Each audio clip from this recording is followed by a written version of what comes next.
worship with us. Everybody do it. Let's go. We're gonna turn the world upside down. We're gonna turn these people right side up. We're gonna shout until we're 6 feet over. We're gonna demonstrate something unusual. Come on. Something. Hello, friends. I'm Donna Clement Petrushka, and I am honored to invite you to something truly extraordinary, the Kim Clement Prophecy Vault. Now you can gain unprecedented access to my father's entire digitized video archive. Every prophetic moment, every powerful teaching, every anointed worship session is now available to you in the Prophecy Vault. We've also enhanced the prophecy database, meticulously updating it with new video content and profound insights. Plus, I'm excited to share that my dad's special School of the Prophets teachings are included, offering you deep, transformative lessons on hearing God's voice and understanding his revelations. As part of your membership, you'll also gain access to my prophecy blog, where I break down and analyze my father's prophecies, connecting them to current events. This blog will provide you with exclusive insights and a deeper understanding of how God's word is unfolding right now. And we're offering something truly special: exclusive analysis sessions available only to members of the Prophecy Vault. These sessions will go beyond the surface, providing in-depth exploration of specific prophecies and their implications for today and the future. Your partnership is crucial. Not only will you gain access to these incredible resources, but you'll also help us continue the vital work of preserving, digitizing, and adding new Kim Clement material to the archives. So, I'm inviting you to step into the Kim Clement Prophecy Vault. Let's embark on this journey of revelation together, and I can't wait to see you inside.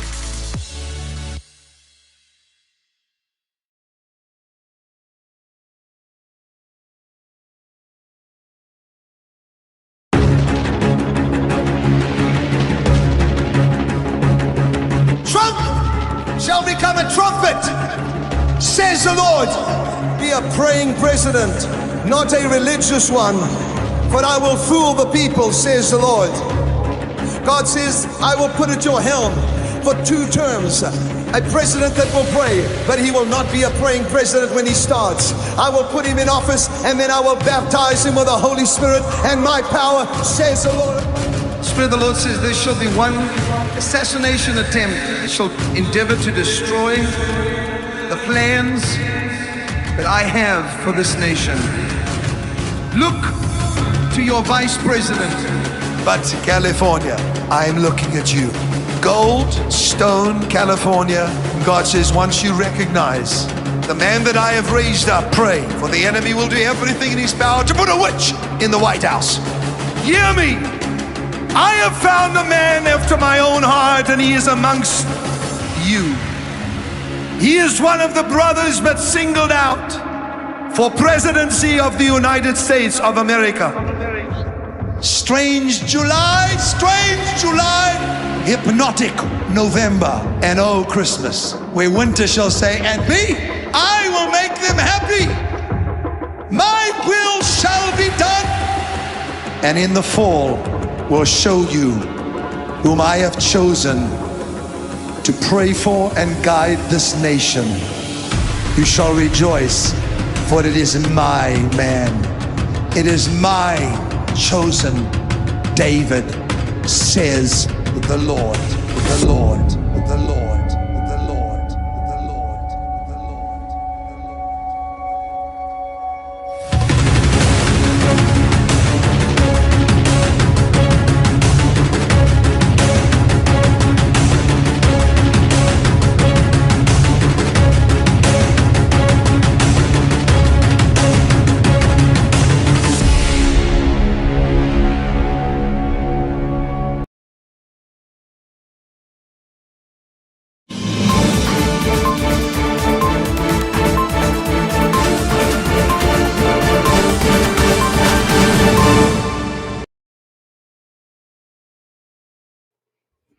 Hello, everybody. Welcome, welcome, welcome to Code Breakers Live. I'm so glad to be here today.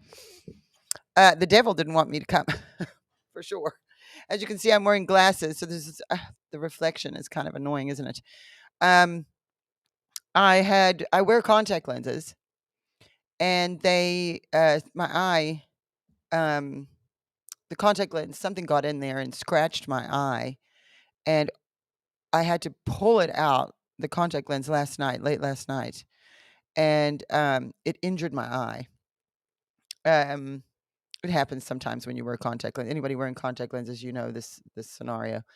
It's fine now; it's doing a lot better, but I can't wear contacts, so I'm having to wear my glasses.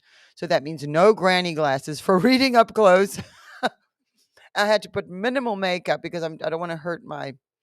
I just want this to heal. So, but I say the devil doesn't want me to talk to you because I am a South African. And you have seen this week quite a bit about South Africa in the news when Donald Trump had President Ramaphosa visit the White House.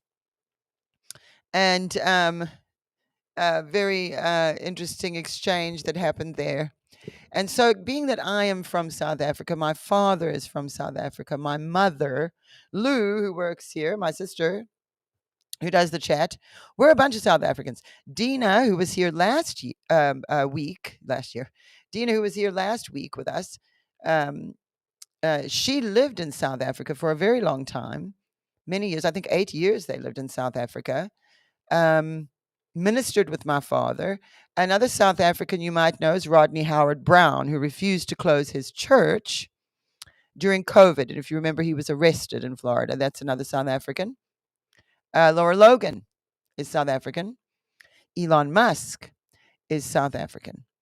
So you can see, peppered through the experience that we've been through over the past decade, are a number of South Africans. And so I just wanted to address some things today in regards to what you are seeing so that you can have a little better understanding about what is going on with South Africa. Because, everybody wants to cry racism, racism, racism. And you see that happening in America too. And the truth is that this is actually not really about racism anymore. A lot of people have been hurt because of it. And let me tell you something. Apartheid in South Africa was a disgrace. What happened in South Africa to the black people under apartheid was wrong. It was wrong. And my parents and Lou's grandfather, who was my great uncle, they had the very first under apartheid multiracial church in which they defied the law, and they said everybody of whatever nation, whatever color, whatever race you are, we are going to church together. We defy this separation. Now, the thing is, though, that we must understand that the history a little bit. So I want to explain some things to you. Now, if you've been watching any interviews, there have been some interviews out there. I know there's one man who's written a book called Kill the Boer, white Afrikaans man, who is descendant from the Dutch settlers who went to South Africa, and they actually. Let me get to the story. So, I'm just going to, in a nutshell, try to help you understand because there's a lot out there. But if you've seen this man, he's going around and being interviewed. Tucker Carlson's interviewed him. Great guy, and he really knows the history very well, and he'll be able to explain to you. If you watch those interviews, I would encourage you. Jordan Peterson did an interview with him, and so did Tucker Carlson. And then PBD, Patrick Bet-David, interviewed another South African billionaire. So you're hearing, you'll be able to hear more in depth the history. But for those of you who haven't or probably won't watch those interviews, I'm going to give you a little brief history. So the Afrikaans, the British didn't come there till the 1800s when they started finding gold. And they started to colonize over there in South Africa because they were finding gold. Before that, the Dutch settlers who went there, who are now the Afrikaans people, they have been there for 400 years. And prior to their arrival was around the same time. Bali, can we pull up a map? I want to show, I don't know which map to use. Let's go to the big one of the whole of Africa. Okay, there we go. Okay, so if you look, you'll see South Africa's yellow there at the bottom. Above that, you see is Botswana, Zimbabwe, Zambia, Angola. That's where my father actually was training to fight in the Angola War. They were fighting communism. But South Africa. Now let's zoom in a little bit on South Africa there, Bali. There's the map. I think it's the third one there on your list. Let's zoom in. Okay, there we go. So here's South Africa. Now, if you look all the way, now if you're looking at the screen, you're going to see it on your right. If you can see Durban there, you'll see Lesotho, which is actually independent. That's why it's separated there. But you'll see if you look, you can see on the right, there's Durban, Pietermaritzburg, Pinetown, Margate. Okay, Durban is where I was born. Durban is where my mother was born. Now, I know we have a Google Maps, which I'll there we go. That's good.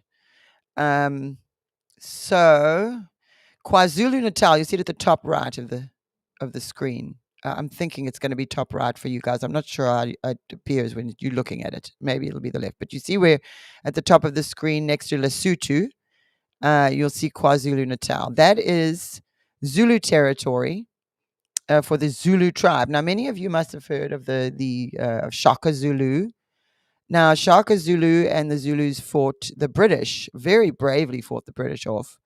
They ultimately did not win that battle, but they actually, it was incredible the way they were able to fight off the British, who had weapons like guns and bombs and things, whereas the Zulus only had spears and shields.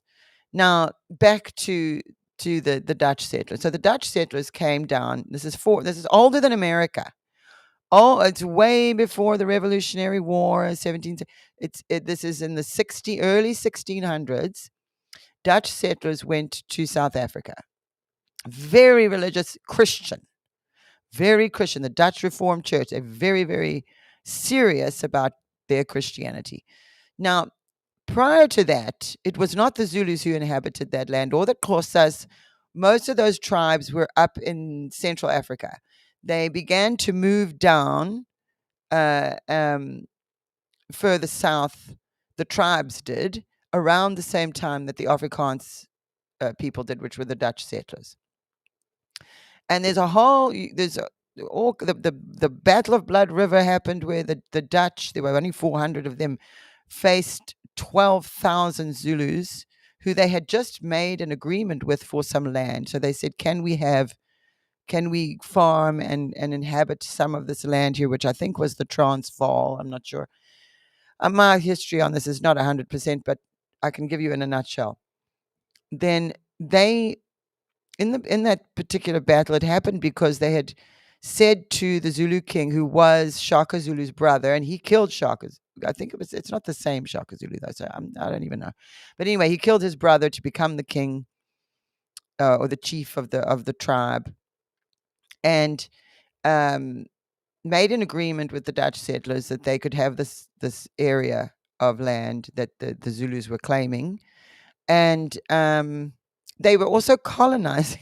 They weren't colonizing in the way the British were, but they were actually settling that land because nobody was using it. Now go back to the map, Bali, and let's look at. We want to see the Cape, so that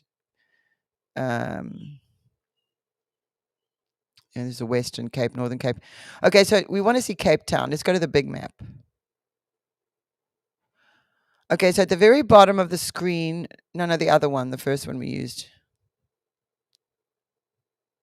That one. Okay, so you see at the very tip, the very bottom there in Cape Town, in that area at the very bottom were what is called, Dingaan killed Shaka, thank you.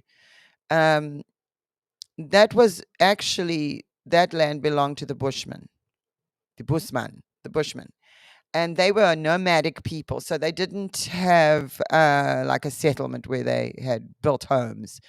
People say the land didn't belong to them; they belonged to the land. Just the way, remember we were talking about lions and how we've been talking about lions and territory. Um, the Bushmen, they lived much like the animals did, and where they would just go where, depending on season and where is drought and where is water and where are resources, where are the animals that they could hunt. And the Bushmen had like the little, they shoot the spears with the poison in it and all this.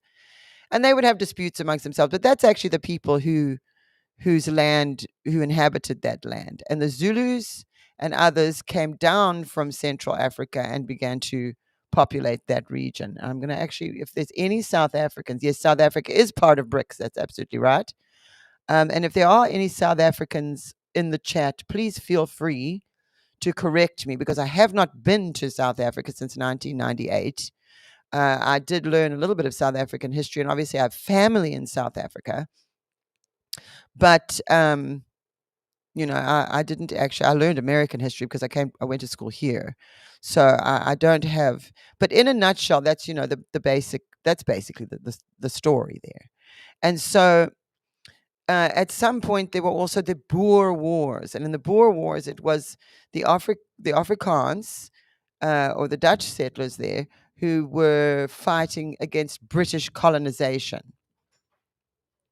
Bali's coming, so maybe he's gonna. The Voortrekkers.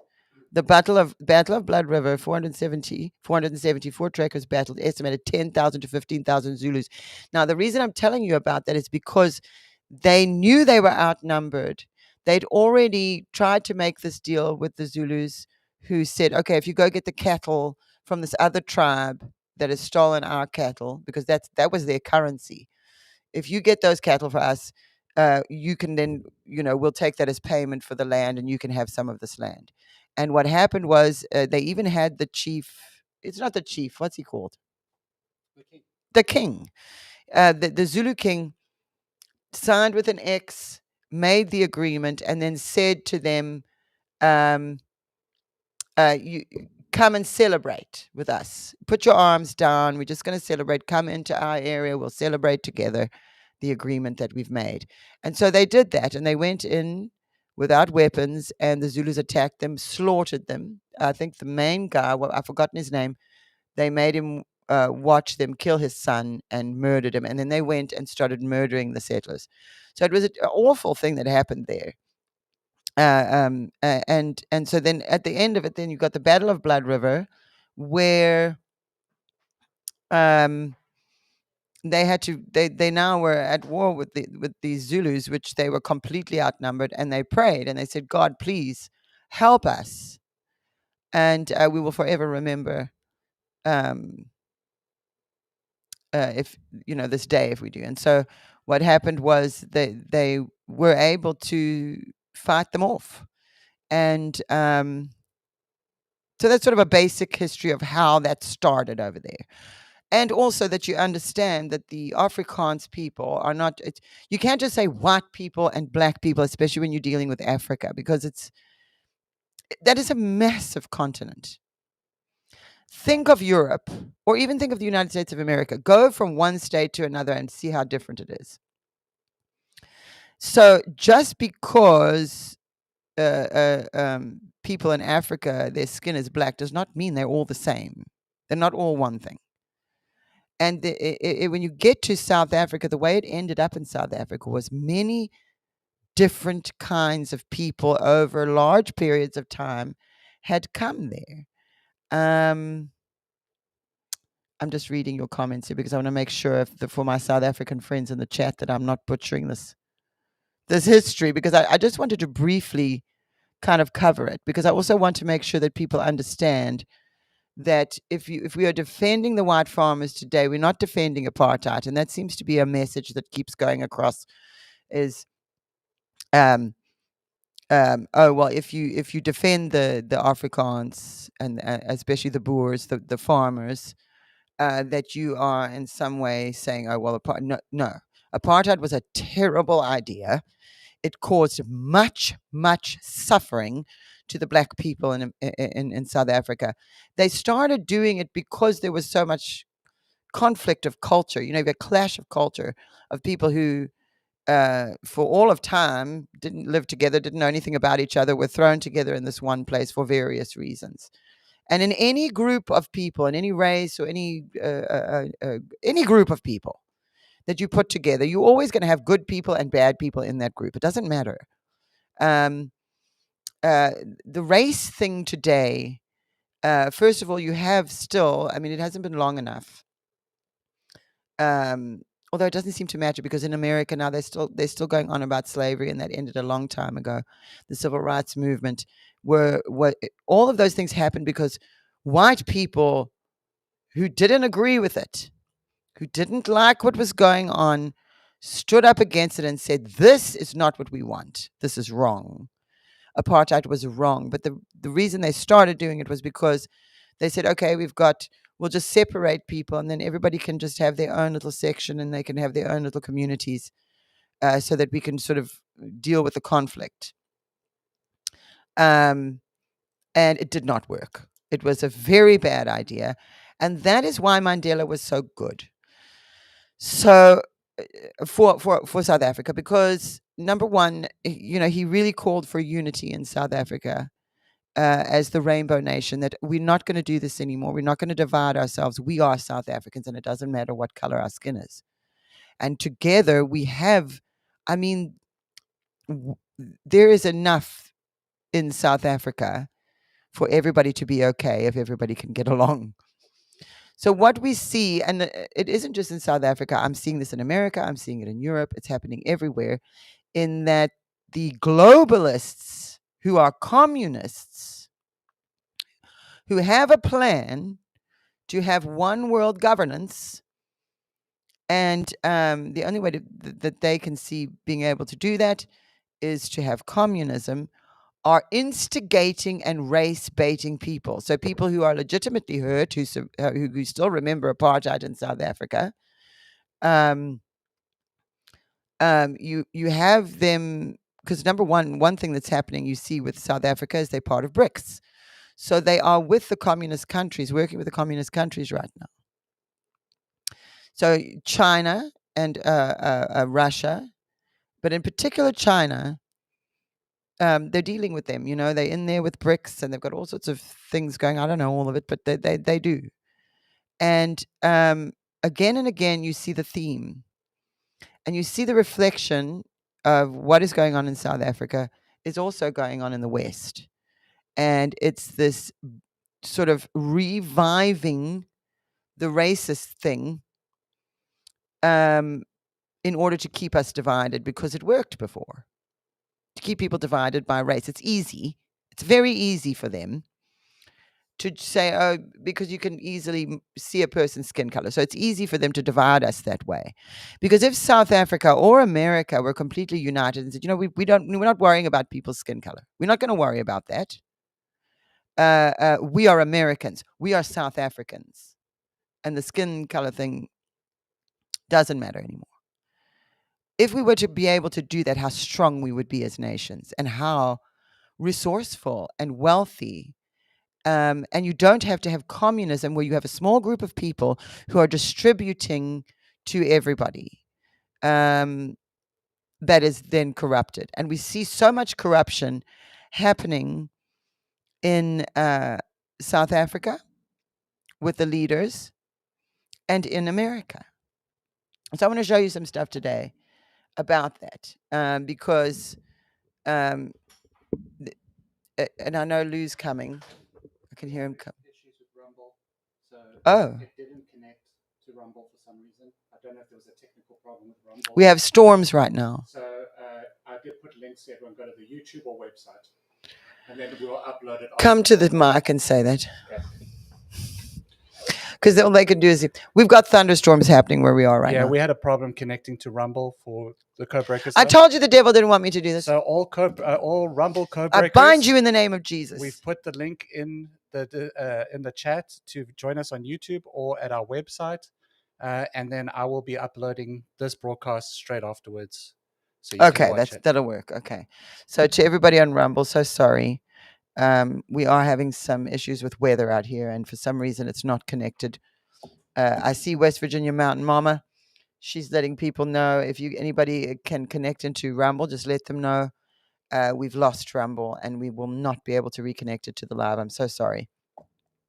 And again, it's because of the weather. There's a huge storm outside right now. So I'm very sad to see what's going on in South Africa. I have not lived there in a very long time, so I cannot speak to you from experience of living there. My family is there. I've got family all over the place. My father is from there. Let's see what you guys are saying. I want to see if there's. You know what? My South African accent is so distorted because I have a South Africa. I lived there till I was 12 years old, under apartheid, but I didn't know what was going on. And this is what you people need to understand. A lot of you're just born into a country, and this is happening in America. You're born into a country long after the sins of the fathers have been committed, and you don't know anything about it. I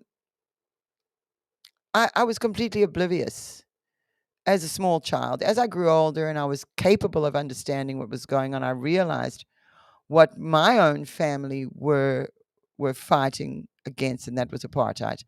And it was government. The government they would send people in to spy in the church because they were allowing Black people and Indian people and everybody else. There's so many different cultures in South Africa because it's not just like there's one tribe.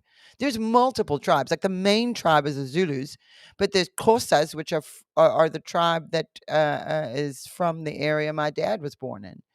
And my father's father and grandmother had a sheep farm in South Africa, which that farmland was divided between their family. They were German. And then my father's father was French. And you'll see that the different nations settled there. And then the British colonized when they started finding gold in the 1800s. Yes, the Xhosas in the Cape. In the Cape. Cape Town. The Thanks. Zulus were in Natal, Durban. Right. That area. It's KwaZulu-Natal. That's why it's called there's that. multiple tribes.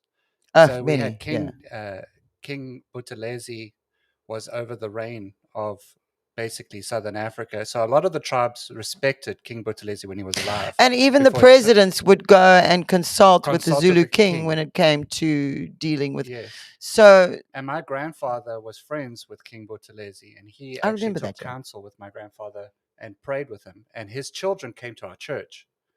A lot of his children. So you have to remember that it's not, you're going to see what leaders are saying, but you need to remember anybody in America or anywhere in the world, but in particular America, we just went through the Biden administration. That did not represent the American people. Some of them agreed. Some of them have been fooled. But that didn't represent everybody. But when you're across the ocean and all you're seeing is CNN and all you're seeing is Biden, many South Africans were fooled and hate Trump.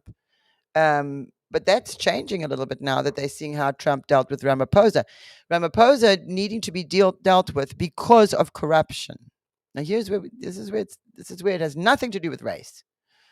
So because of greed and corruption in leadership, because once Mandela died, then the other guys that had been around them, one was Zuma. Zuma was a disaster. And then the other one, after Zuma, we got Ramaphosa. They're different people. And they're doing, you know what I'm saying? But the one thing about the ANC, which is the party of Mandela, is that it is rooted very much so in communism. And that's the theme that I want you to pay attention to today. Not race, communism. Communist countries cannot sustain themselves without relying on free market capitalist countries. That's the bottom line. And so the reliance on America has become too hefty, and Americans are suffering. So Donald Trump, what is he doing? He's looking out for the interests of the American people because that is his job. And he's looking at, okay, we're sending money to South Africa. Are we sending money to people who are corrupt? Not only calling for the murder of South African farmers who they need. Look what happened to Zimbabwe. If anybody knows anything about Zimbabwe, Mugabe was the leader there, and they did do the land. They took all the land from the farmers and kicked them all out. And because that kind of thing takes generations, you've got, for instance, the Boers in South Africa, again, have been there for 400 years. So when people over here start saying, well, they must just go back to where they came from, it's not possible anymore. The Boers have been there longer than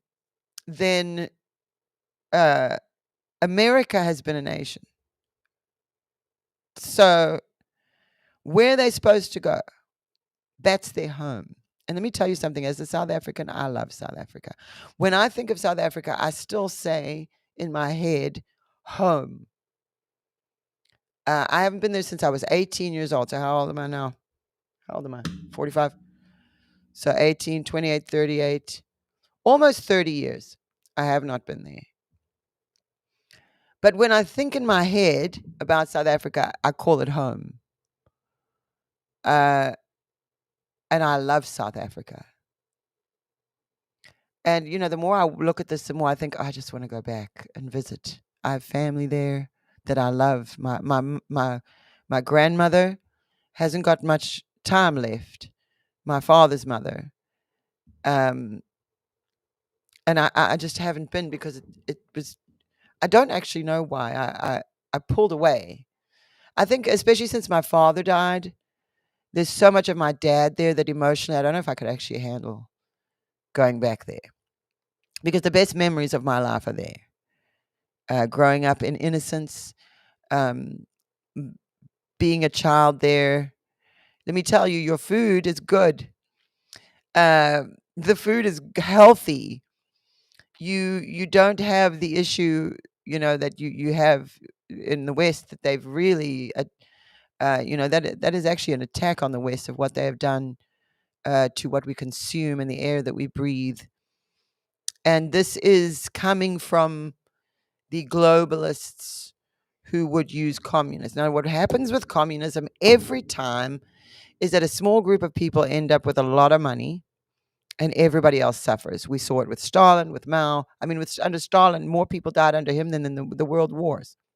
So, I'm reading your comments here. If the British didn't attempt to annihilate the Boer after the Second Anglo-Boer War. Okay, so the Boer Wars were against the British. And I'll tell you, the Zulus and the black people fought with the Boers against the British colonization as well, by the way. What would have happened? The British supported and ran the anti-apartheid movement. They did. The British were against apartheid. So that was a terrible idea. I am all for getting rid of apartheid. That was a awful thing that happened. It was a terrible decision, but they realized that 30 years ago and made it right and made Mandela the president. And Mandela was a good man and he did the right thing. He wanted to unite the country. But as soon as he died, and this is something Pam Myberg visited us not long after my father died, and that's something she said at the time. She said, Mandela didn't leave a legacy, so there's trouble. And there's been real trouble coming, and it's not just for the white Boers. Black South Africans also suffer now as a result of the corruption and leadership there. And so this, again, they're making it out about race, but it's not. It's about corruption and leadership. Greed. In South Africa, they have a thing called load shedding, where they can't sustain the electricity, the grid, any of it. And so what happens is for 12 hours a day, even if you pay for your electricity, you're paying for it, but you don't get any electricity. They turn it off. They've got to try to even out the electricity in the country. So people are going 12 hours a day with no electricity. Water being worse. All the water pipes and the things that were made before have not been maintained properly. They have water shortages. It's not because of drought. It is because of incompetence, greed, and theft by the leaders. And it's not because they're black. I don't want to hear anything about it. It's not because of that. It's because the wrong people are in power. Just as we saw in America, when the wrong people are in power, the repercussions of it are terrible. We're looking in America at the corruption of what has happened. I'm just reading your comments as well. I don't want to miss anything because just in case I'm getting anything wrong or I want to hear what people have to say about this. Some people are saying the British were the first authors of apartheid. It could be. I don't know. What I do know is it was wrong. And I saw myself the suffering that it caused, and it was the wrong thing. 30 years ago, they made that right. There's no excuse today for there to be load shedding and water shortages, and it's worse for the black people than it is for the white people. It's worse for everybody in the country because you have corruption at the top. And what you saw Donald Trump do was expose the corruption. And there, Ramaphosa, when Ramaphosa's at home, he's saying, oh, Donald Trump needs to get his nose out of our business. And Donald Trump this and Donald Trump that, and just talking bad about him. It was terrible. And then as soon as he gets sitting in the White House, he wants to sit there with his hand out and ask. Because him and his cronies sticking that money in their pockets, and they live in lovely houses. They have very nice lives. They have security.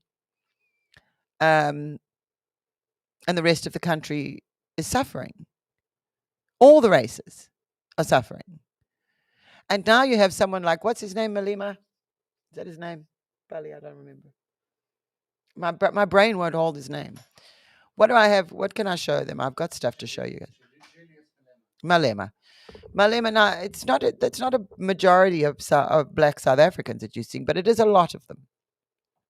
And he's shouting, kill the Boer, kill the white man. Now, filling stadiums. Filling stadiums, so it's enough people. And this is the point Trump was making to Ramaphosa is, why are you allowing this?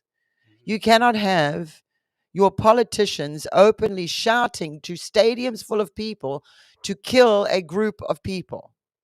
Even if they are white Afrikaners. None of them that are alive today had anything to do with apartheid then. They're the generation that ended it. Some of them didn't like it and are racist, but the majority of the country was against it. And that's why we had Mandela. So I want to show you some prophecy. Even if you remove the skin color in those stadiums, yes, and replace them with Jews, it wouldn't matter what. Replace them with Palestinians. Replace them with whoever's shouting, screaming, rhetoric like that. That is basically a Hitler move. It's not acceptable. So Donald Trump is then saying, we're not going to send you money if you're going to be slaughtering your own people. Yeah. Because they are South Africans.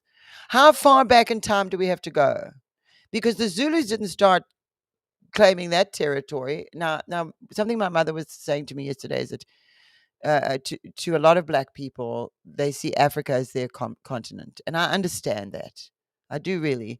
But we live in a different world now. The modern world has given us the ability to travel easily and quickly and to trade easily. And so there's absolutely no reason why in this day and age we should be having these kind of conflicts. When you had Dutch settlers who knew nothing about these tribes, and then you have an African tribe coming and they encounter one another and they're so completely different, of course you're going to have conflict because they don't even speak, they didn't even understand one another. But over the centuries, they have come to understand one another and to live together. And they can live together peacefully. They can. What we're seeing happen, and in America as well, with slavery, and what, and then of course we had the civil rights movement, all of that happened in America, nobody's saying that was okay. But you can't just stay there and because at the end of the day, everybody will suffer if we can't come together and say, we are Americans. We are South Africans. Our skin color doesn't matter anymore. We're going to be together and we're going to work together to make our country great. We're going to make it productive. We're going to work hard. We're going to work together. We're not going to put one another down. Now, you're always going to have individuals or little groups that that are prejudiced. But the more that you work together and the more that things are good when you're working together, the less of that you're going to see just naturally. And so I just want to see what you guys are saying here. Second socialism, thank you. So you're talking about socialism in South Africa. This is the problem. And it keeps coming up as the problem. Communism is wrong. Think of the story of Cain and Abel, okay? And then think about with communism. Okay, so I get up every morning at 5 o'clock in the morning and I go and I work hard all day long. And my neighbor over there sleeps all day and does nothing. Why does he deserve to get the same as me? It's not fair.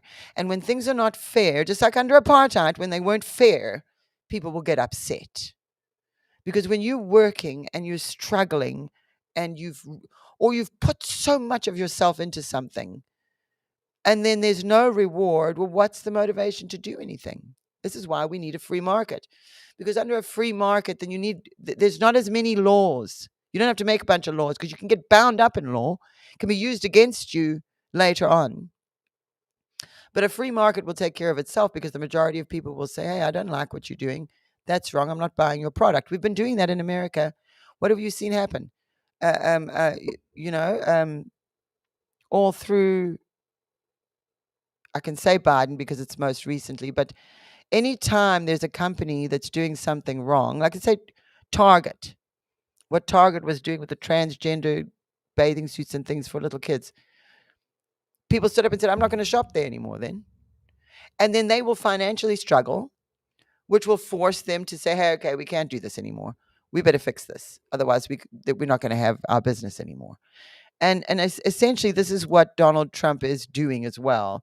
He's using finance and economy to, like we just saw him do it in the Middle East, to get people to work together because he doesn't want war and killing anymore. None of us do either.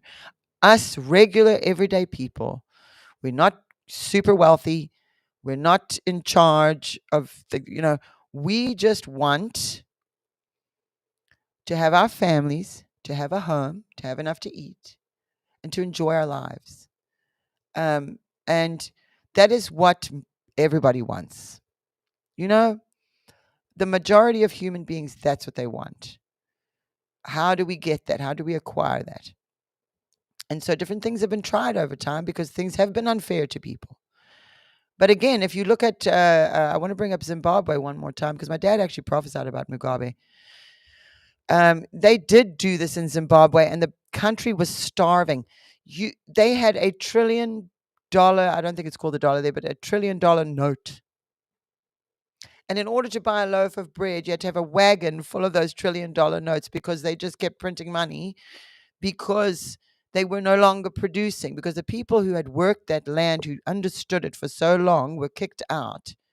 And it's not to say that black people in Zimbabwe are not capable of farming. That's not to say that. But you can't just cut things off like that. These kind of things have to be done gradually, whatever. They did it the wrong way. And people ended up starving and suffering. And so, we need to learn from our mistakes. And we live in a world where we are living together with people of all different races and backgrounds. And it's just the way the world is now. Used to, it took so much to travel across an ocean. To travel anywhere would take months, years. So it was, groups of people were sort of stuck where they were. It wasn't as easy to move around. Now we can. So we have to adjust to that and be able to live together. And there's absolutely no reason why, except for people who are taking advantage of it. And what you see is this push to pit people against. Race is one of them, religion is another. We're seeing what's happening with that as well. And I see someone talking about the diamonds. Now you can make diamonds in a factory. Now I've heard they can make gold in a factory. So that the value of that was in that it was scarce. But if it's no longer scarce, then there's no more value. The value decreases in it, because if you can make a diamond in a lab, you don't need to mine for them anymore. Musab Hassan Youssef, I would love to have him on my show. He's a little intense, though. It's a little bit intimidating, isn't he? So I wanted to show you some things. I'm already almost an hour in here. Lou, let's do, before we get to the prophecies, I want to hear the I think I have it in the YouTube, don't I? I have a video to show you of just hear from a South African. This guy's quite funny, but he's very clever, and he's going to be able to sort of break down. And he's black South African, so I'm going to let you hear from a black person in South Africa. And then he's not alone, trust me. A lot of black people from South Africa are speaking out right now, because they're saying, look, we're suffering. My mother was crying over a video of a black South African man saying it was better under apartheid because we had schools, we had food. Not to say he wants apartheid to come back. He was saying this is not better. This is worse, because now nobody has jobs. Not white, not black, not anybody. The country is suffering. They cannot manage the electricity and the water. And it's got nothing to do with race and everything to do with corruption. So we're seeing corruption in America. Here's an example of it in a smaller place in South Africa. And it's really, here, I'll let you listen to this is a long video. We're not going to play the whole thing, but I'll let you listen to a little bit of it. He's fun. Make headlines in every political science textbook in the next 10 years. Mark my words. A moment so juicy, so electrifying, and so embarrassingly overdue that it could only be written by the greatest showman of Western power himself in recent memory, Donald J. Trump. Yes, the Donald has entered the chat again, but this time not to build a tower, not to rally the Midwest, not even to throw shade at the CNN or the woke people. No, he is pointing his very large, very orange finger across the Atlantic, right at Cyril Ramaphosa, and saying, your time is up. And no, I'm not quoting John Cena. Trump is reportedly putting together one of the most controversial geopolitical moves in recent memory in his presidency. He is sanctioning members of the ANC government, particularly those tied to the African National Congress. I repeat. And guess what? Cyril is on that famous guest list. Now, why on earth would Trump go out of his way? Do you want to know where to invest $1,000 right now? Man. Well, Sorry forget about about that. AI, quantum computing, electric. There we go. To sanction our beloved, very respectful government officials. Why take time from glorifying and condemning liberal governors and turn his attention to us? Let me tell you why. Because what's happening in South Africa is no longer a local embarrassment. It's a global disgrace, which is why this showdown is about to happen. Let's talk about what's to happen. You can already picture it. Cyril Pause it Ramaphosa, for a his second. suit tied around his neck. He made this video like a couple of days before Trump met with Ramaphosa. He was anticipating it, so he was quite prophetic in his little speech here too. I like this guy. Sweat dripping behind his collar as usual, trying to flash that awkward smile of his across the table, while Trump leans back, arms crossed, probably sipping a Diet Coke with a grin. And Trump's gonna say something like, Cyril, buddy, what happened to your country? What on earth is going on over there? He'll pretend to ask it with curiosity, but it'll be all show, because Trump doesn't walk into rooms without knowing the answer to his own questions, if you get what I'm saying. He's not there to learn. He's there to embarrass. He's gonna hit Cyril with, the failing economy is doing ABC, especially the collapsing infrastructure, Cyril, and not to mention the white genocide that's going on in South Africa, including the land seizures, as well as the race-based laws that make apartheid look like it took notes from the ANC, really. What's the point of the African National Congress if this was all going to happen again? And he's going to say it out loud because Donald Trump, for all his flaws, has one superpower that South Africa's press, parliament, and presidency could never handle. He says what everyone else is afraid to say. Exposing race-based hatred globally, Trump is pulling back the curtain on something the ANC would stay hidden forever. The weaponization of race. They thought the world would never care about what they're doing here. They thought by wrapping their discrimination in the robes of reparations, no one would even dare to call it out. Until Trump did. Until Cyril is about to be embarrassed in a few days from now. See, he knew he was going to be Because embarrassed. Trump, the guy who walked into NATO and told Germany they were pathetic, the guy who sat in front of G7 leaders and told them their economies were bloated and stupid, you think he's afraid to tell Cyril Ramaphosa that his government is racist, broke, and leading the country downhill faster than Sonic the Hedgehog running downhill? Of course not. He's exposing what the ANC has tried to sweep under the rug for 30 years. Employment equity bills are openly anti-white. Race quotas in companies punish skill and reward color over here. BEE policies turned transformation Pause into it. legalized corruption.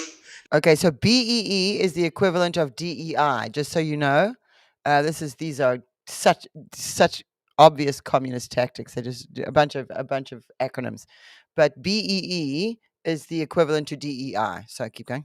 Land expropriation tactics that flirt with Zimbabwe-level chaos. He's telling the world South Africa isn't healing. What it's doing is hiding. And suddenly, the world is listening, which is what the ANC was trying to avoid. You want to know the real punchline, though?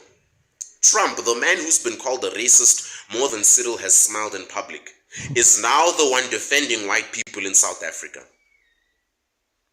Just listen to that again. It's not Europe, it's not Australia, it's not the UN. It's Donald J. Trump who's putting Cyril on notice for his party being racist. He's doing what our own leaders, media, and intellectuals would have refused to do. Call it what it is.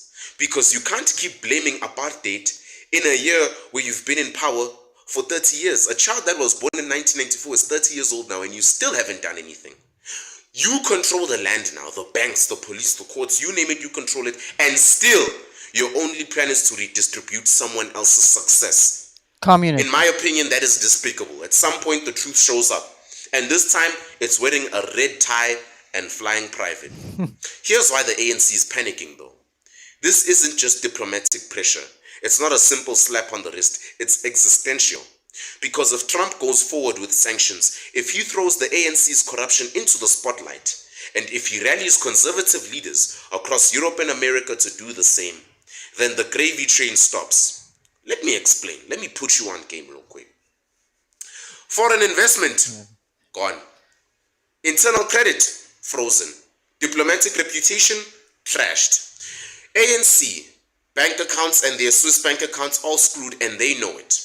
They're already sweating behind the scenes. Cyril's probably talking with Malema right now saying, you see now, I told you not to sing that song, I told you not to sing Kill the Poor, now the entire world is watching what we're doing. And that's exactly what And his it doesn't face help looks that you have YouTubers like the Summer Summit exposing it all. Because Trump isn't just here to expose them, no. He is here to challenge them so deep down the bone. There is possibly no way the ANC can fight back because this isn't a narrative they are so used to controlling. You want to know what the ANC's worst nightmare is? It's not Julius Malema. It's not the DA. It's not even an angry public like you and me. It's the international donor community turning off the tap. Because that's the last piece of the puzzle holding this entire thing together. When the outside world stops pretending that SA is still the rainbow nation, the whole house of cards will come down. No more free money. No more soft diplomacy. No more looking the other way. Trump is cracking open the vault. He is saying, hey world, look at what these people are doing. It's honestly disgraceful. Look what they have become. And when the world sees the ANC for what it is, a race-baiting, wealth-hoarding, self-serving, kleptocracy, the mask drops forever. Now, you might be thinking, surely Ramaphosa will try to reason with him. I mean, he's Cyril. What's the worst that could happen? He's Cyril. Here's why I'm telling you no. Cyril is going to do what he always does. He's going to smile, he's going to stall and say nothing. But Trump, he's not into handshakes and long speeches. He's into results. And if he doesn't get them, he'll do what he did to China. He'll do what he did to Mexico. He'll do what he did to the World Health Organization. He's going to press the button and the ANC knows it. Who the hell is the ANC compared to all these names I've just mentioned? Because if the sanctions hit, if Ramaphosa is shamed, if international trust dies, the ANC loses its biggest survival tool: excuses. They won't be able to hide behind apartheid anymore. They won't be able to scream racism. They won't be able to play the liberation cards, and Julius Malema will be there in the background. All eyes will be on their record, and their record is garbage. Load shedding, water shortages, trafficking syndicates, failing schools, Trafficking. collapsing roads, We're state seeing that capture. all You happening want here. We're seeing all of that happening here too. And so what you see is, what is the common theme? Communism and the devil and lies trying to divide us by things we cannot control. Nobody controls what color they are, where they're born, but they use it to divide us because it's easy for them. There is no one race that is doing this. The globalists come in all colors, all genders, and their goal is the one world government, and the way they want to make it work is through communism. They are trying to kill off, the depopulate. Oh, the world is over, but no, it's not overpopulated. We actually have decline in population, decline in births, and then of course you've got the child trafficking. Well, Hillary Clinton said we need to bring illegals into America because of our population being low. To have babies. To have babies. Why do we need illegals in America? We can have our own babies. And the thing is, again, that's not, we are immigrants. So this is not being against immigrants. It's being against opening your doors and saying that anybody who wants to come in, we're not going to check anybody. You wouldn't do that in your own home. You wouldn't leave your door open when you have your children sleeping upstairs and say, well, anybody can come in because I just want to help everybody and I'm grandstanding and I'm so wonderful. And people are being used and manipulated, and the agenda is globalism, and the way they want to implement it is through communism. And so they are doing this all over the world. And so South Africans coming out of South Africa, we see this. We grew up in this. We've Yeah. seen this. So when we come to America, the first thing we see about the far left Democrats is exactly what's happening in South Africa. And we saw it straight away. It was like, ding, ding, ding. Before, and that's why we were worried, because Yeah. we're saying this cannot happen to America because there's nowhere else after nowhere it. Once if this happens to America, then there's nowhere else we can go. When you have a one world government and you don't like what's going on and it ends up like Zimbabwe, there's nowhere to go. There's no escape. You can't immigrate anywhere. You can't emigrate anywhere. You can't go anywhere to escape it. And this is why we cannot allow it. Now, we know what is prophesied in the Bible. We know what will eventually happen, but we're going to keep fighting this until we will keep fighting until the end. And it is not Christian. And that's something else we need to understand. You can take him down now. Now, something very interesting that happened. Now we're going to shift over to prophecy now because we're an hour in. Yeah, Obama building. You see, they do very well. It's a small. It's not. It's about class. It's about who can grab enough money. Then once you've grabbed enough money, then you're in the little club there, and then they don't. It doesn't affect them, so it's easy for them. You had a similar way, with monarchies, the way the monarchs worked. It's different. It's just being done differently now. So it's not like my son. Although it'll end up that way. So that was just a little bit of history, because South Africa, West Virginia Mountain Mama, thank you, is a rich. It's rich in culture, minerals, fertile land. Like I told you, we ate well in South Africa, healthy food, where we weren't obese or overweight or being poisoned. It's delicious and good for you. There's much that South Africans can do if they can come together and stop being divided. And so they're trying so badly to keep that going when really the best thing that could happen is, like Mandela said, is everybody come together.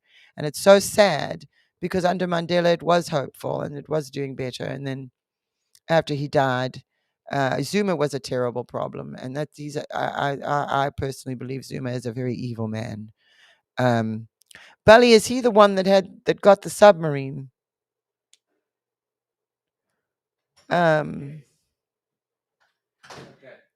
Yeah, come. Let's talk about the submarine Before we go to prophecy. that they didn't need.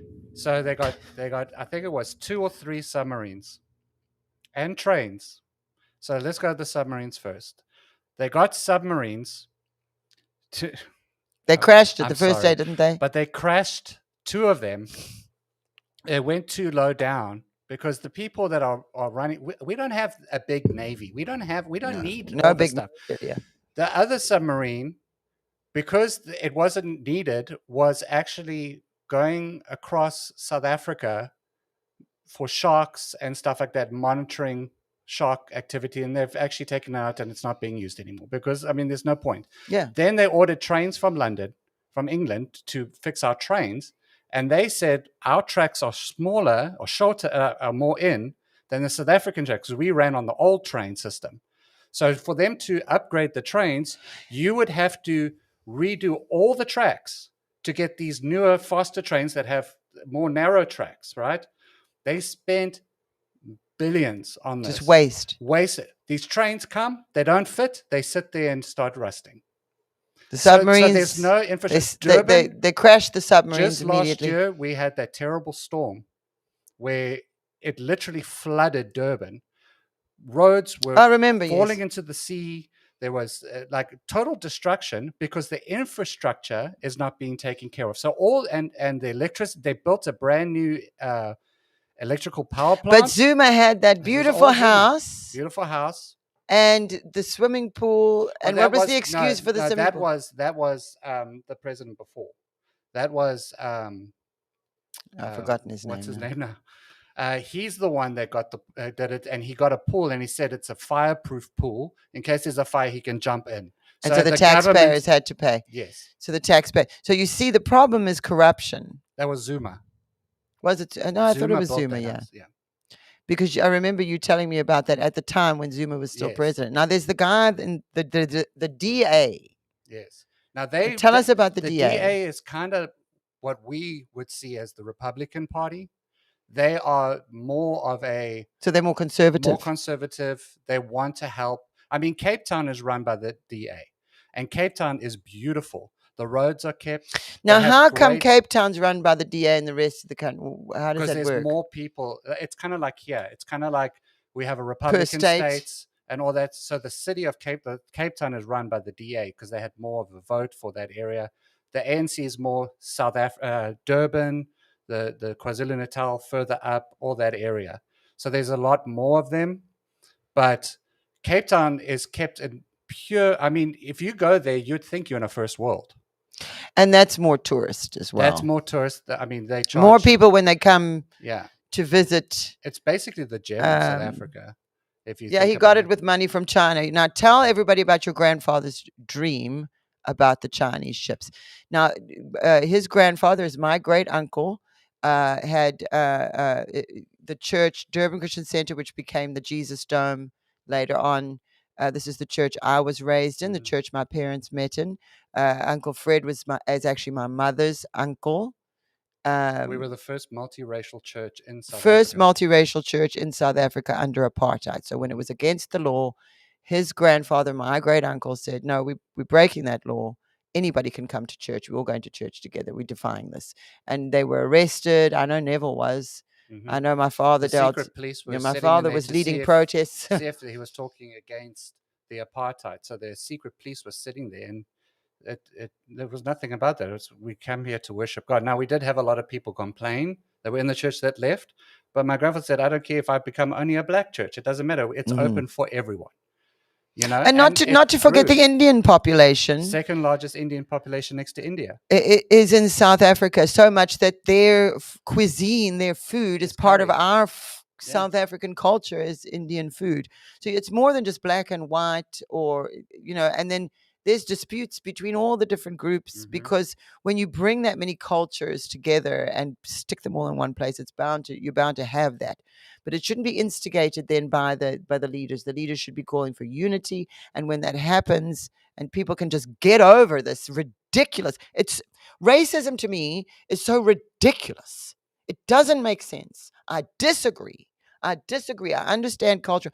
Like, think about this, okay?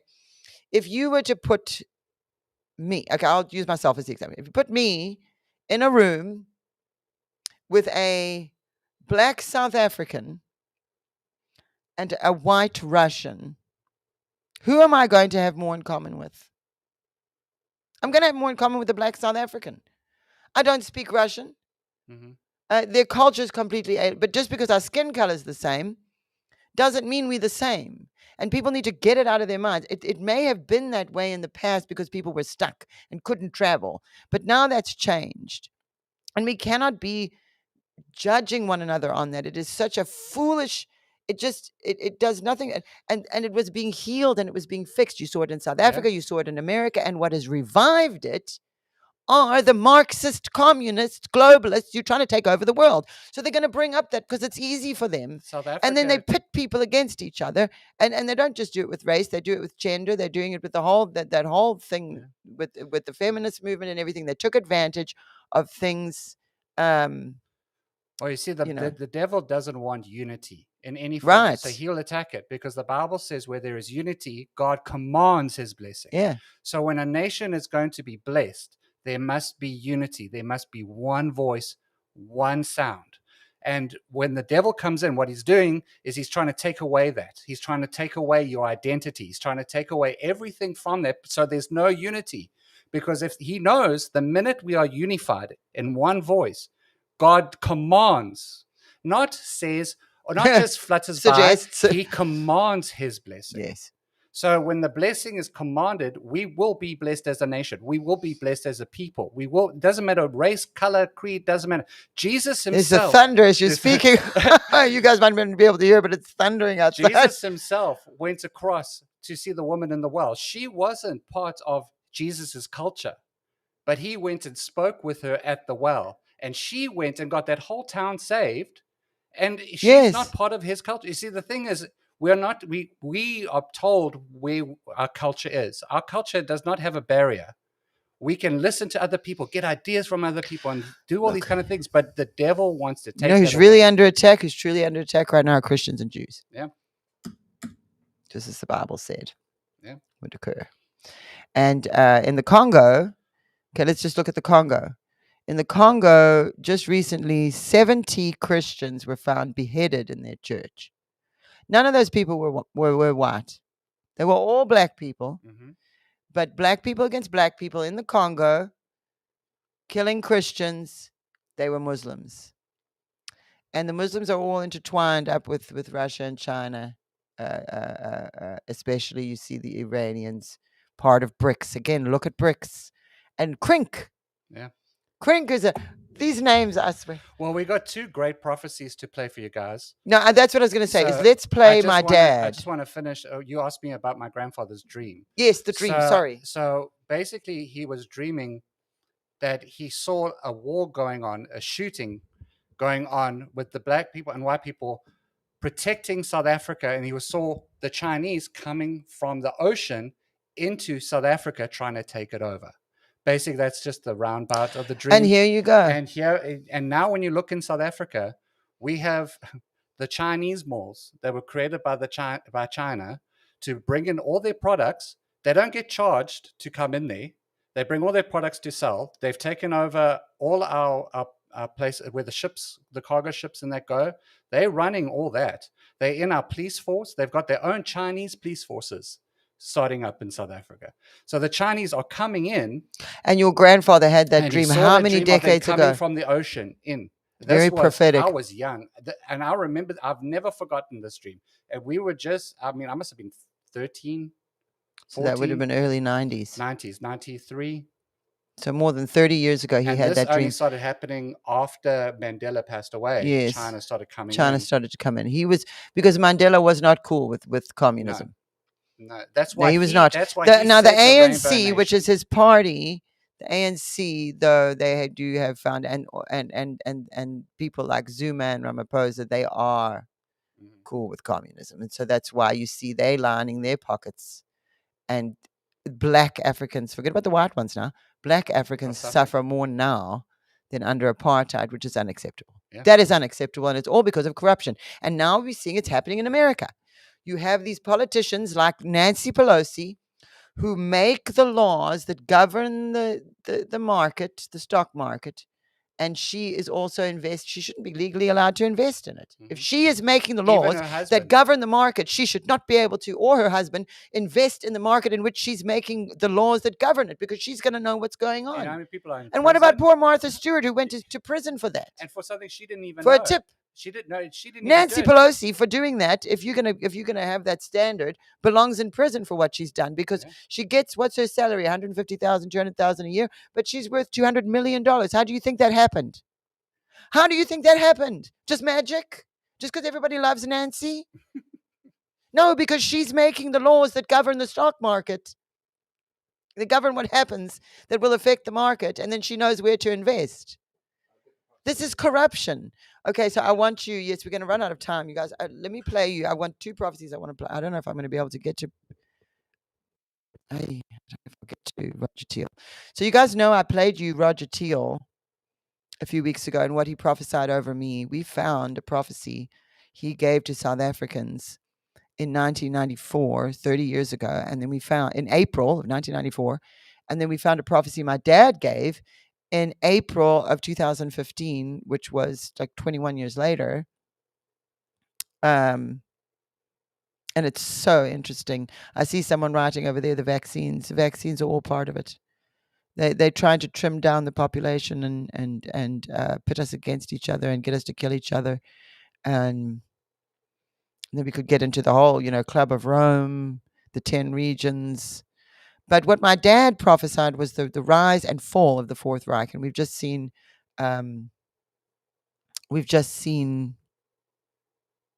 Klaus Schwab step down from the World Economic Forum, and his daughter is apparently talking. She's speaking and helping with the investigations against and the corruption in the World Economic Forum. So it's coming down. And what needs to happen is the truth. If you expose what is going on and light is shed on it and enough people see it, then people will come together. And let me tell you, we are a lot stronger than them. Than that small group that's fooled everybody. We together, they know how strong we are, how powerful we are in our numbers if we're united. So it's in their best interest that we divided by race, by gender, by religion, whatever. We're not going to be divided. We're not going to kill each other. We're going to stand strong together. That is the answer. So, Bali, you can play it. This is my dad in April of 2015, South Africa. South Africa! South Africa! You, once corrupted, once evil, but yet a remnant of people who love me. Have I forgotten you? Have I forgotten you, South Africa? Has the flame gone out? No! The flame is in the hearts of the people of all races. And yet there is corruption from the top. But I will wipe out the corrupt one and the corrupt ones who are allowing the evil and iniquity and the greed. It is as bad as yesterday, and a stench that has come before me, says the Lord. But I can change that stench into a fragrance. For there are a people that have cried out to me, that have remained strong. From each tribe, Zulu, Xhosa, from every tribe, and then the mixed races, you will amalgamate into one sound and one fragrance.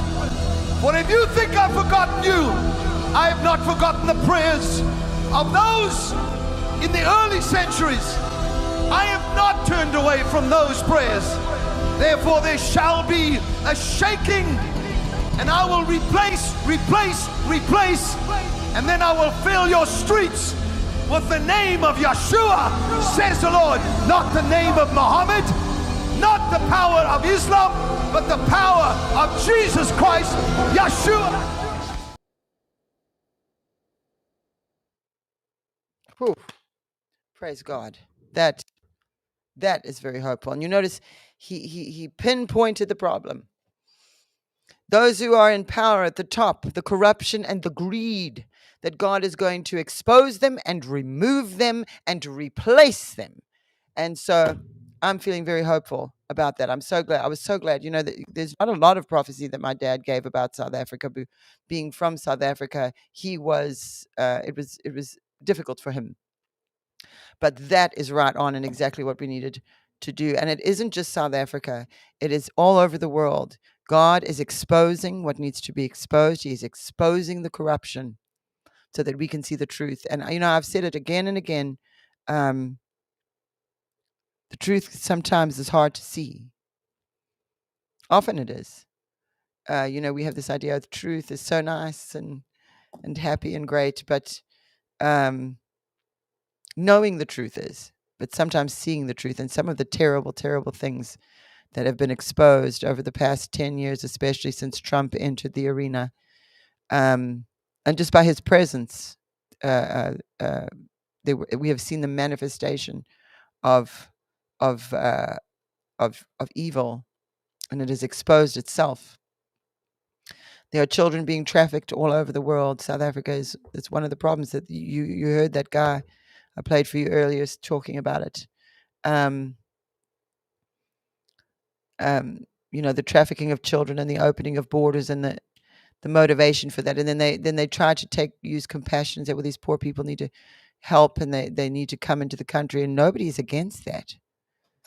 You can't be foolish and open your doors and allow your adversaries to just send in military-age men into your country to be everywhere, gang members and whatever. It isn't dismissing the good people who were in those groups just trying to get out.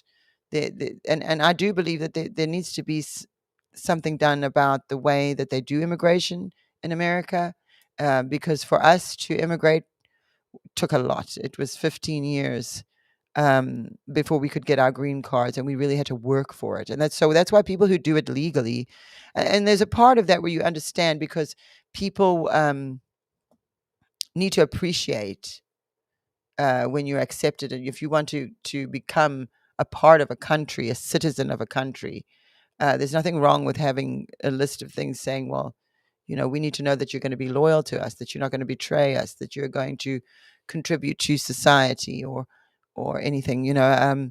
And so they try to appeal to your heart. And so what you find with people on the left and the progressives and the Democrats, and you see all these women that are so worked up, it's especially women get so emotional because they appeal to them through the heart, saying, what about the poor families that need to get out of those countries? And Trump's just racist because he doesn't want. That's not what's going on. It's you can't at the same time allow anybody in, because let me tell you, the jihadists are coming in and they hate us, and their goal is to turn the whole world Muslim. And that is, they openly state this. That's what they want, and they are. It's fine with them to do it through violence. It's fine in the Quran. It says that I can't quote you the place it is, but it says that it's okay for them to lie to meet that end. If the end is that everyone in the world is Muslim. And you can go on my X page. I didn't manage to get there today. Actually, let's reflect my X page quickly. I wanted to. It's a bit long. I think maybe what I can do is we can share the link and let people. Okay. Or should we play a little bit of it? I think we can play a bit, because I just want to give a rundown on what it is, because it's very important. I guess we do have time. We do have time. I wanted to show people this quickly. So basically, this was in April of 1993. Hold on. Before we this that I'm wearing? The mic. Forgot I need the mic. You see what I'm wearing today? This is actually too big for me. This is the painting my husband did of Jesus. And many of you have gotten one via our ex communications on social media. But I'm just and that's why I'm going to pull up my ex. There you go. This is the painting that my husband did, and so people loved it so much they started asking him for one. So he just started doing prints, and he just because he doesn't actually have the capacity because he wasn't selling them. He just did a painting. He's a very talented artist, my husband, and he's been. Some people wanted the gold on it, so we've actually, my sister and I, have been putting the gold leafing. Helping him put gold leafing on every single print, and so many people wanted one. So he put it on a T-shirt. This is just a sample. I'm gonna stand up again, and so it's too big for me. It's like, but he wanted me to show you because he's wanting to. A lot of people expressed the desire to have one on a T-shirt, and so we wanted to see like how many people want it on a T-shirt because we don't sell T-shirts, so we have to, figure out, okay, how many is it enough for people for us to order some and sell them? We can't afford to just give them away. I wish we could because this isn't through the ministry. It's just my husband. So I'm just letting everybody know because I've had so many inquiries that there's a T-shirt. So let us know if you follow me or him on X. Petro was here. At Petro was here. Well, they're not going to be able to. Do we have an image? Can we show them what it looks like to follow him? Or you can follow me as well. You can also email us and just let us know, hey, I want a T-shirt or I want to print. I can see a lot of you are saying you want to print of it, and I've been telling him I want a line because you guys know how I've been going on about the lines, and I want an Atlas line. Because of the vision, you can email. No, don't send me. Well, you could email at Code Breakers. And can we just type it in?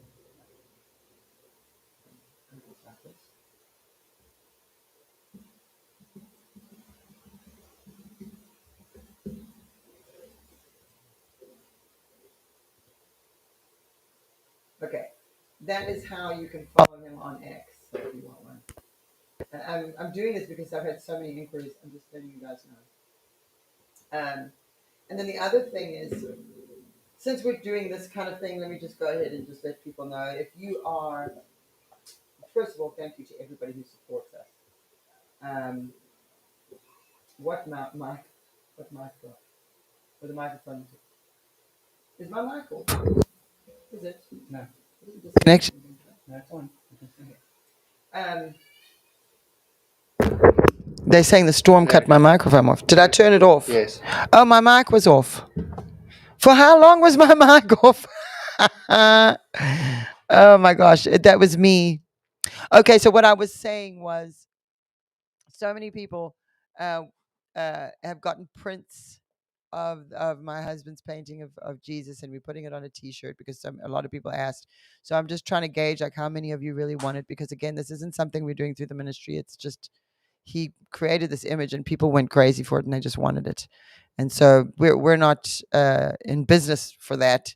So he just said to people, if you give me a donation just so he can cover printing it, adding me and my sister have been helping him add the gold leafing and then shipping to you, because we don't have enough money to just give it to you, but we would love to, but we can't.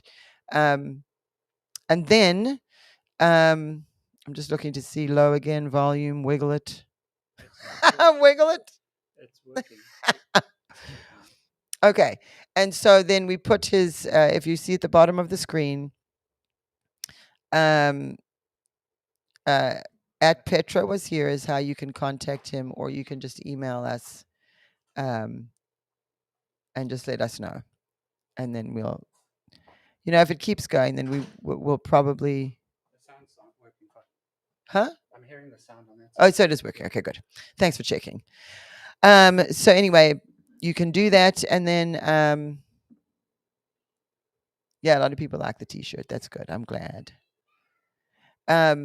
then the other thing I was saying is to everybody who has supported us here at the House of Destiny, sharing my dad's prophecies. We are so grateful to you, because without you, we wouldn't have been able to share those prophecies all through from 2020 and that election all the way to Trump getting elected. Those were some difficult years. And I myself am grateful to have had my father's prophecies to get us through that season. And there's still so many more prophecies, much more than we ever realized was actually, when you're in the moment of something, you don't realize the gravity of what you're experiencing. And hindsight is 2020. So we are so grateful to all of you who have supported us. My mother and I were not sure what to do when my dad died, and we kept the ministry going because we had all these prophecies. We knew some had come to pass, some were going to, and we could see how much it would help, and it really did. It helped a lot of you, and it helped us. And so I just want to thank you for your support, for supporting us, for praying for us, for standing with us. It's because of you that so many people were able to witness what God can do too. And it really helps you to realize that God is there for those that wonder, is he really there? What's going on? Is this real? Is this existence a dream? Are we in a video game? I mean, I've heard it all. But to know that God is there, that he knows what's going on, that he has a plan for us, that he's in control, and to give us some lights along the way. That's what these prophecies were, to guide us through a dark time, where we've really had to discern what is the truth, and to humble ourselves, and really accept things that sometimes can be difficult to accept when the truth is revealed, because that also happens. And all of you who have supported us over the years, I just know that God has a special blessing for you in your life, and I'm not promising it anything and like that, but I just you stuck with us. You were the remnant my dad saw, and so I want to thank you for supporting us. And then if you did want to give an offering today, we want to be able to give back to you to thank you. For an offering of any amount, we're going to send you this 31-day devotional, all written by my dad, beautiful. And then also our more recent release for $25 or more, we'll send this to you. And we do this because we want to give back to you, not just some book. This is full of insights into the prophetic from a prophet. So you can understand, you see my dad prophesying things and you think, how did he know? What did he know? What was going on with this guy? Many of you are born-again Christians and you understand the gifts of the Spirit, but a lot of people don't. And so it's really reached the unreachable people, because how can you explain this man knowing these things unless God told him? And that's what he said happened. He said, God told me, I prayed. It's all biblical. Like he didn't divert from the Bible or create a cult or anything like that. God showed him and he prophesied it, and then God took him and we were left with these prophecies, and we have shared them everywhere, and it has built faith and it has strengthened us, and we have been able to come together in a very unique way as the warriors of the new millennium that he prophesied in the early 90s. He saw these warriors of the new millennium covered in tattoos and people that you wouldn't expect God to use, that he's using, and it's just been a beautiful experience and healing for us as his family, losing him and understanding God's plan for his life. And what, because when we look at these prophecies now, my dad was not influenced by politics when he prophesied those things. Nobody was thinking about Donald Trump being president, that's for sure, and certainly not in 2007. And that's when my dad started to prophesy about Donald Trump. And just look at what he just did with South Africa. You needed somebody direct who doesn't care about what people think, who says, Ramaphosa, what's going on there? Why you got this guy calling for you've got all these farmers getting murdered, and you've got one of your politicians, he may be in an opposing party, but he's one of your guys, shouting, kill the Boer, kill the white man, and then there you see people killing the Boer, killing the white man. It's not okay. It's never okay. And so, okay, Bali, now we've got another prophecy. I just wanted to talk about this one quickly. Now, this prophecy by Roger Thiel was in South Africa, in Durban, at our tent campaign that we had in Durban at my grandparents' church. We didn't have any footage of this, and I found it on YouTube, Yeah. which was quite shocking. But this was done at our Jesus conference in Durban.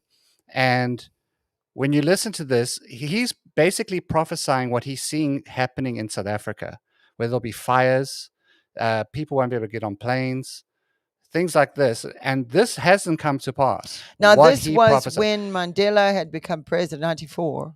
Well, I don't know the exact. The Yes, first it's April multiracial democratic elections were 1994. held. April 27th, 1994, the first multiracial democratic elections were held, marking a formal end to the apartheid era. So in April of Yeah, and this is 1994, April 94 that he prophesied this. And your Kevin dad, the prophesied. prophecy we just played was in April of 2015. right, so there, So it's I said to 20 Don, I said, years it's kind of strange that we have both these prophecies. And that's April. why I'm like, I really want to play this for you Mm. guys, because I think it's important for you to hear this message. Now remember, this is old footage.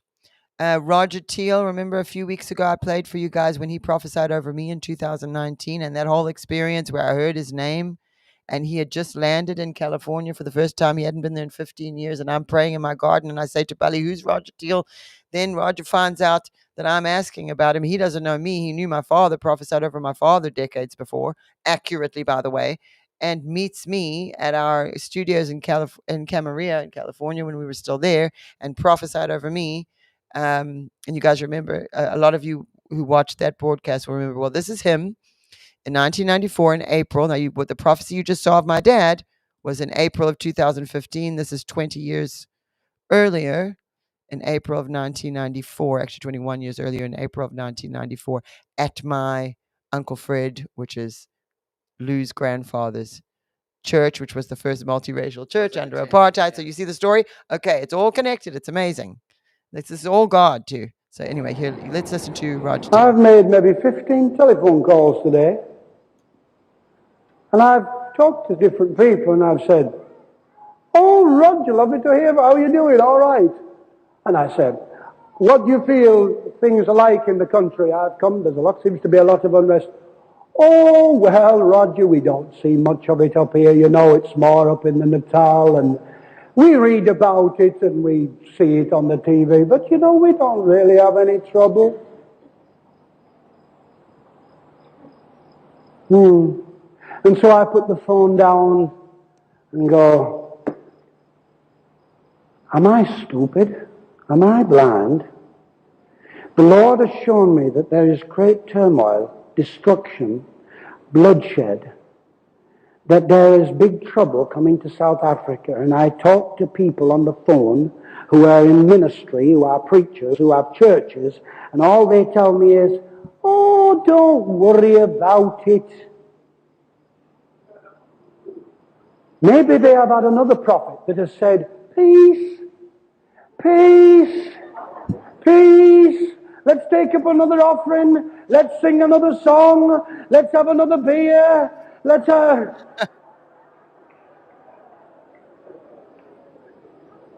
I know we're having a bit of a party here. Well, this is good. It needs to be a bit of a party. We don't want him to go out of here depressed. God forbid.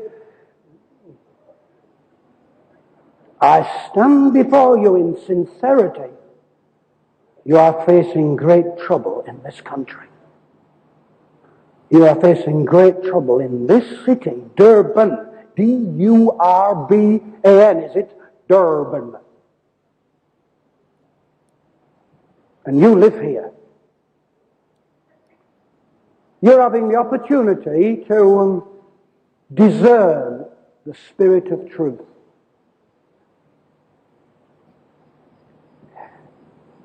Do you have the ability to know the truth? You do. It is a spirit. The spirit of truth whom the world cannot receive. It neither knoweth him nor understandeth the things of the Spirit. But you have an unction from the Holy One and can know all things. Have you ever heard a preacher say, "Do I get a witness?"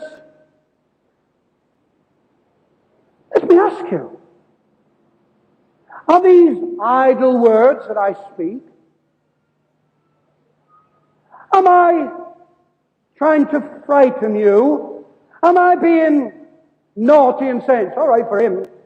He's got a ticket, he can just leave. Yeah, I've got a ticket, I can just leave.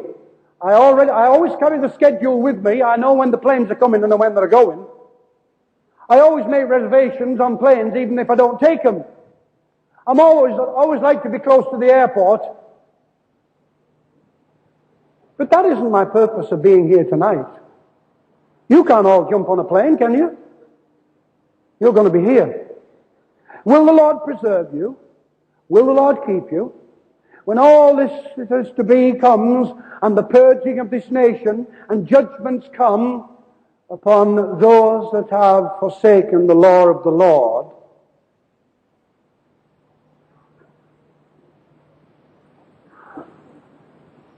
I want to say something. What's coming upon South Africa, is it a result of the devil? Is this the devil?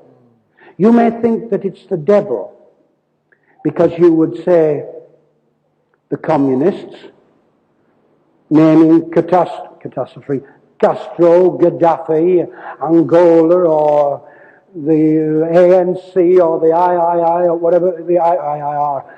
All these different names and associations and affiliations and titles. And you may say, well, the ANC are of the devil, if you like, and the III are of the Lord, and then there's the Afrikaners that are the good guys, and then the Van der Merwes that are the bad guys.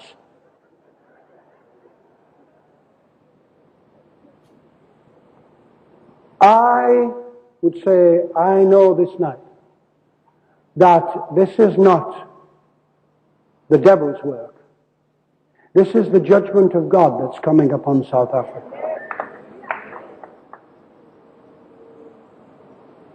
Now, that was a weak sort of a clap, but that's good. It was like,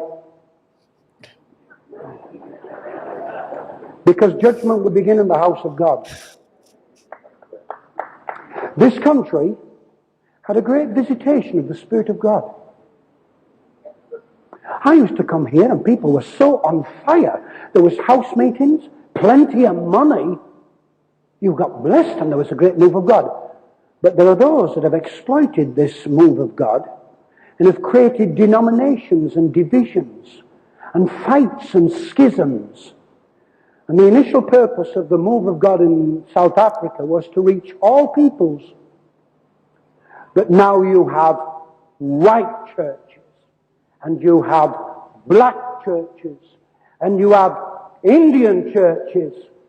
And the blacks don't have anything to do with the whites, and the whites don't have anything to do with the Indians. Judgment will come to those who do not keep the law of the Lord. I give you a sign, they will burn everything. You could be in trouble saying this. I'm already in trouble right up to about here, but I'm still breathing. Fire. Shall I hide? No, I won't hide. Are these idle tales? Paul, do you know what's going to happen to you? They're going to tie you up, son, and you're going to go up there, and you're going to be brought before the council. Yet I know, hold your peace. How I've questioned in my heart why the apostle did that. For after all, when his life was threatened, and he knew it, you know what he did? He escaped down the wall in a basket. Had it ever since I came into the country. But I get to it sooner or later. So why would he not escape down a wall in a basket this time? Well, because it wasn't the will of God. It may be the will of God for some to escape down the wall in a basket, but it may be not for some to escape down the wall in a basket. In the fiery furnace, they said, we will not bow down to this image. And if we have to go into the fiery furnace and the Lord delivers us, fine. But if He doesn't, well, make sure to have a few baked potatoes on the side, because we'll have a roasting. You never heard it on that wise before, have you? And in faith and without fear, they stepped into a furnace, according to the word of God, that was 7 times hotter than normal. This that is to be upon this country is not normal. You've had a sporadic here's and there's, but it's going to get hotter. And some of you are going to be right in that furnace, right in that fire. And those fires are going to be all around you. You better be in the safe house. You better stay within the walls of the house that you have made your covenant with your God in. Don't go out. Stay in. You've been warned.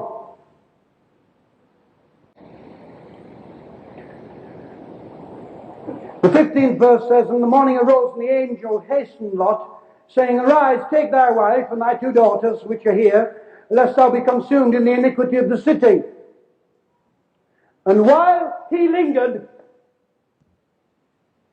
they closed the airport."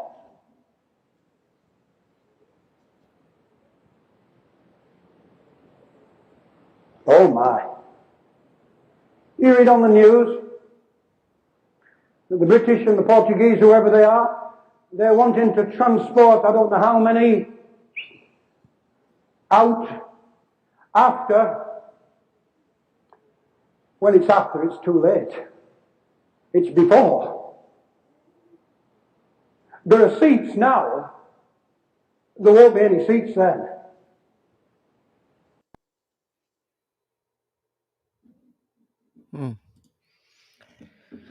Whew, that's pretty intense. True to Roger. Yeah, he says there's seats now to get up, but it won't be when it happens. And he's talking about fires and He's talking breaking about out what we're seeing what right we're now. seeing right now. And the thing that I love about that is he was warning them then. This was 30 years ago. And then 20 years later, my father says, you're going to see the corruption in the leadership and God's going to expose it, but then he's going to And replace in the month them of April, like your dad would in say. April. Oh my gosh. So there's a little bit of prophecy for you guys to pray about this week. You can watch those again. And we can do Kosi Sikaleli. Let me tell you about this quickly as well. Now, I learned this song from Hilda Swartboy, who was, she helped raise my father because both of my father's parents had to work.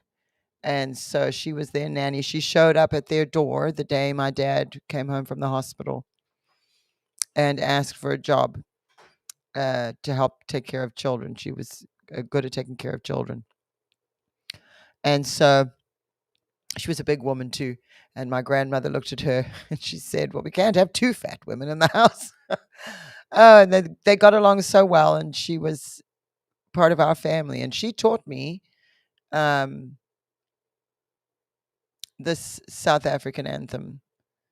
And for, there's some South Africans in you already know. But a lot of Americans don't know when they hear this what it means. And so let me tell you what the words are before I play this for you. And I'm going to play this for you, and then I'm going to be gone. I'm going to say goodbye, and then I'm going to play this. And I don't know what will happen with copyright and YouTube, but I don't care today. But the words are, God bless Africa. Kosi Sikaleli, Africa. May her glory be lifted high. Hear our prayers. God bless us, her children, and Lord bless our nation. End all wars and tribulations. Protect us. Protect our nation of South Africa, from the blue of our heavens, from the depths of our seas, over our everlasting mountains where the cliffs give their reply. Now, some of that was in the old anthem, and they brought together the two. Now, many didn't like that old anthem because it was under apartheid. And so there's sort of a requirement of forgiveness within it. and reconciliation. And that is what we pray for South Africa and for America, because the same thing is happening here. There are wounds that haven't been healed properly. And I do see Black people struggling, but we can't allow the sins of the fathers and the past to dictate our future. We have to defy it at some point and put our hands together and say we're not going to judge each other over things we didn't choose. I didn't choose where I was born, what race I would be, whether I would be a man or a woman. I didn't choose any of those. Those are the things God chose for me. And I know as a Christian, and we understand as Christians, that this is a temporary vessel, that we are eternal in a temporary vessel in this life. God has a destiny for each and every one of us. And he has given us, as Roger Teal said, judgment will come to those who do not keep the law of the Lord. And so that is what is required of us. And so we are Christians first. Before we are men, before we are women, before we are Black, before we are white, wherever we come from, whatever, we are Christians first. And so, anyway, that is my feelings on this so far. I'll keep you guys updated for sure. And about the Lions, again, follow me on X. Follow my husband if you're interested in getting a print of the Jesus painting he did. And again, I'm working on him to do a lion. I'm very excited about that. When I'm going to actually hang one up behind me when we get a chance to. I want to hang the Jesus painting over there. I want one with gold in the studio here. And then if he does a lion, then I'll put a lion back there as well. But I thank you so much for joining me today. And we're going to close today with the South African national anthem, Nkosi Sikelel' iAfrika.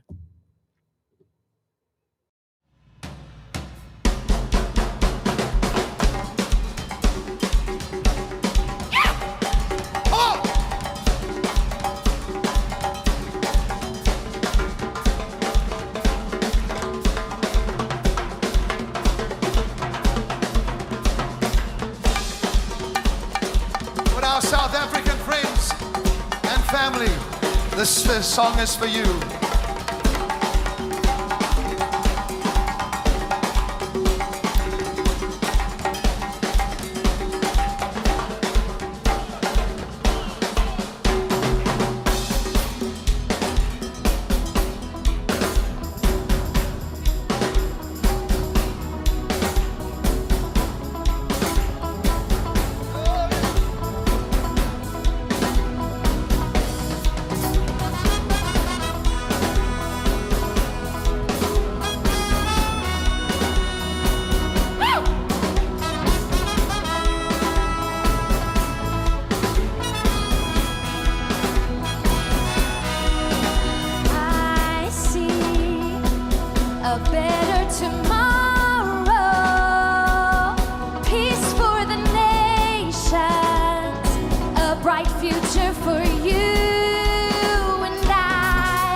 worship with your light. Sing, come, come, kingdom of light. Oh, come, come, kingdom of love. Sing, come, come, kingdom of light.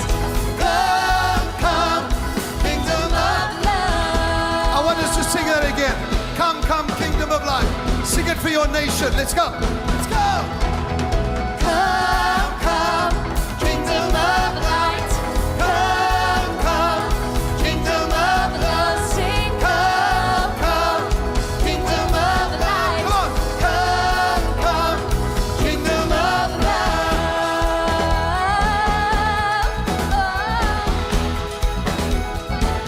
Listen to this. Kosikaleli Afrika, malupakanisu ponolwayo, izwayin mithandazo yethu. Kosi Sikilela. thina luzabuwayo. Kosi Sikilela. thina luzabuwayo. Come on. The freedom of the Spirit is here for your nation. The freedom of God's Spirit is here for your house. Come on, we're not going to give up on our nation, are we?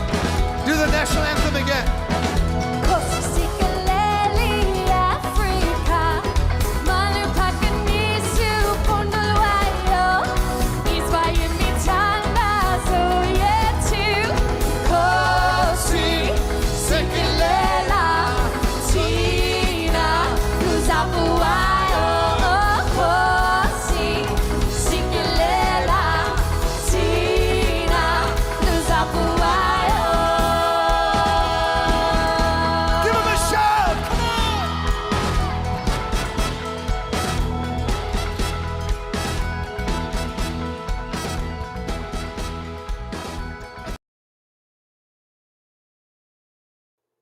I know I didn't leave. I'm going to play you another one. Okay, so that was the last time. You guys need to understand that was the last time my dad ever did a broadcast. Wasn't that September 5th?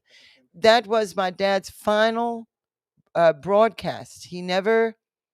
2 days after that, he had the first stroke, and he never prophesied again. He was never on the platform ministering ever again. That was the last time, and that's one of the last things they ever sang and worshiped together. So that's so significant. I think there's a parallel there. But now I am going to go. But before I do, I just wanted you to know what I'm going to do next, because this is what I was worried about with the copyright.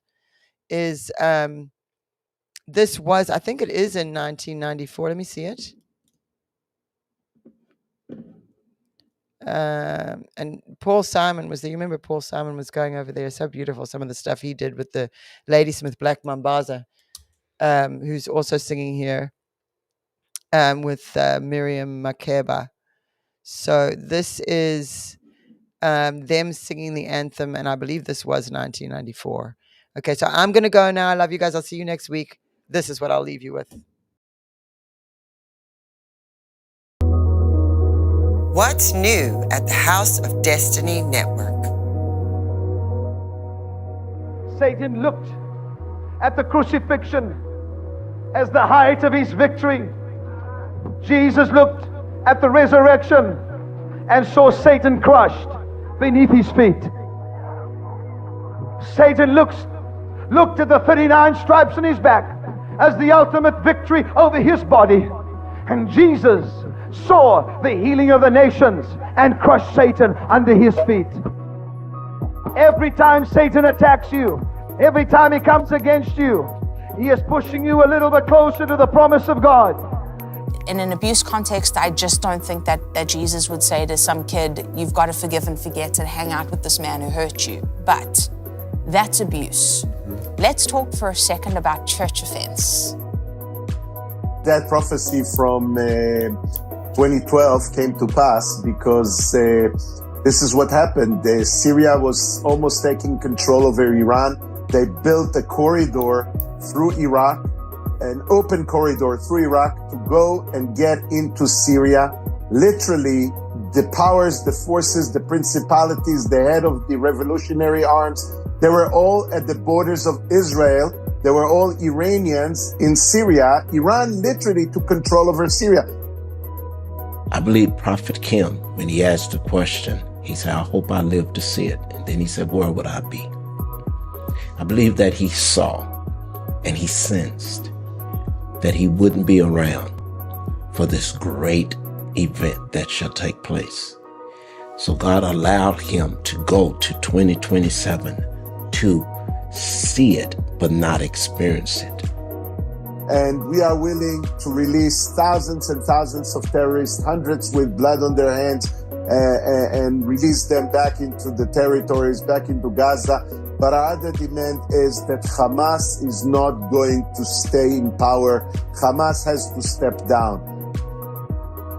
You say, can God do something for someone who doesn't believe? He does that all the time. Once we grow up in Him, we need to believe. He honors our faith. But in the beginning, He's the one who provides the very faith that helps the unbelievers step out into abundance.